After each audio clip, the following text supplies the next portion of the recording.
साथियों नमस्कार। मित्रों, इस मंत्र में कहते हैं, वे कहने लगे कि वेद शास्त्रों में अनेक कारणों का वर्णन आता है। कहीं तो काल को कारण बताया है, क्योंकि किसी न किसी समय पर ही वस्तुओं की उत्पत्ति देखी जाती है। जगत की रचना और प्रलय भी काल के ही अधीन सुने जाते हैं। कहीं स्वभाव को कारण बताया गया है, क्योंकि बीज के अनुरूप ही वृक्ष की उत्पत्ति होती है। जिस वस्तु में जो स्वाभाविक शक्ति है, उसी से उसका कार्य उत्पन्न होता है। मित्रों, ऐसा देखा जाता है। इससे यह सिद्ध होता है कि वस्तुगत शक्ति रूप जो स्वभाव है वह कारण है।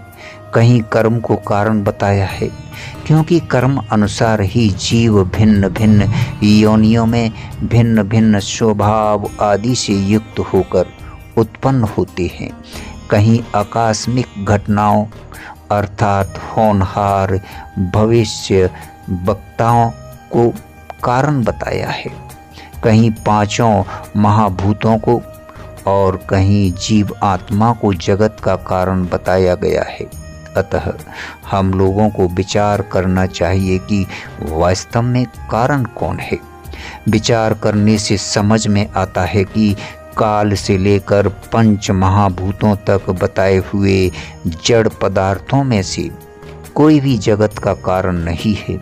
वे अलग अलग तो क्या, सब मिलकर भी जगत के कारण नहीं हो सकते, क्योंकि ये सब जड़ होने के कारण चेतन के अधीन है।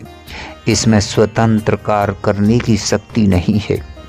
जिन जड़ वस्तुओं के मेल से कोई नई चीज उत्पन्न होती है, मित्रों, वह उसके संचालन चेतन आत्मा के ही अधीन और उसी के भोगार्थ होती है। इनके सिवा पुरुष अर्थात जीव आत्मा भी जगत का कारण नहीं हो सकता, क्योंकि वह सुख दुख के हेतुभूत प्रारब्ध के अधीन है। वह भी स्वतंत्र रूप से कुछ नहीं कर सकता। अतः कारण तत्व कुछ और ही है, कारण तत्व तो कुछ और ही है। धन्यवाद, शुक्रिया।